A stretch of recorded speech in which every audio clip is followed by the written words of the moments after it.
Une cartographie des différents périmètres rizicoles, réhabilitée par le projet Pôle agro-industriel du Bélier, est désormais connue grâce à une enquête menée par un cabinet connu à cet effet, dont les conclusions ont été livrées le jeudi 5 août dernier au cours d'un atelier. Dans le cadre de la mise en œuvre de ces activités, le DPAI Bélier a réhabilité 17 périmètres rizicoles couvrant une superficie de 1 16 066 hectares afin d'améliorer les conditions de production des exploitants agricoles. La cartographie réalisée est un outil dans la décision qui va permettre au projet de non seulement maîtriser l'espace sur lequel interviennent les différents exploitants agricoles, mais également de déterminer la nature du coup de pouce à donner aux uns et aux autres afin de booster leur activité. Aujourd'hui, c'est un outil d'aide à la décision que nous avons.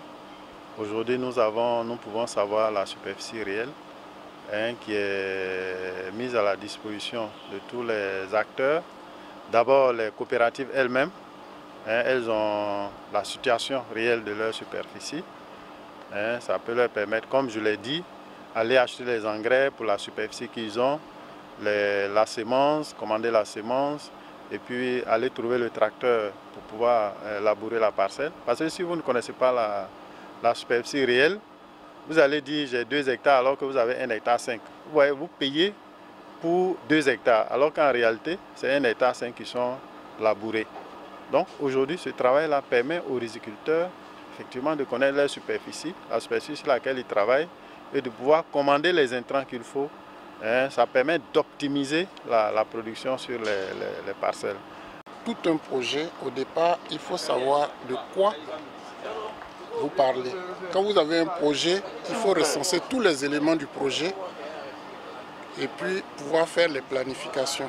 Et à la fin du projet, il faut également évaluer le projet. Donc la cartographie a sa place un peu partout.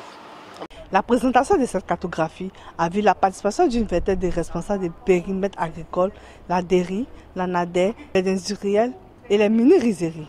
À ce jour, environ 424 producteurs ont été recensés sur l'objectif de 1000 à atteindre d'ici la fin du projet. On a reçu la superficie brute, mais ce qu'on a besoin réellement, qui nous permettra quand même de s'adresser à une maison de crédit ou bien à quelqu'un qui veut nous accompagner dans la production, c'est surtout la superficie cultivable. Et c'est ce qu'on a besoin parce que si on a la superficie cultivable, bon, ça nous aidera beaucoup. Bien sûr, ce qu'ils viennent de faire, c'est un pas en avant. Mais pour nous, producteurs, on pense que pour finir totalement le travail, il faudrait qu'on ait la superficie cultivable. Ça nous permettra de voir la quantité d'intrants qu'il faut pour la mise en place d'un hectare ou bien de la superficie totale d'une coopérative donnée. C'est vrai, les parcelles ont été aménagées, mais jusque-là, on n'avait pas les superficies réelles qui pourraient nous permettre de voir le rendement de riz que nous sortons par cycle, par hectare. Donc vraiment cet atelier, on la voulait.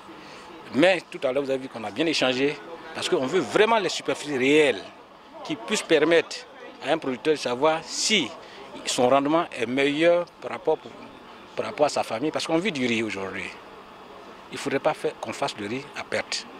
Selon la coordonnatrice Aka Valérie, le DPAI, en commandant cette cartographie, voulait avoir une meilleure lisibilité sur ce qui est fait sur les sites rizicoles aménagés.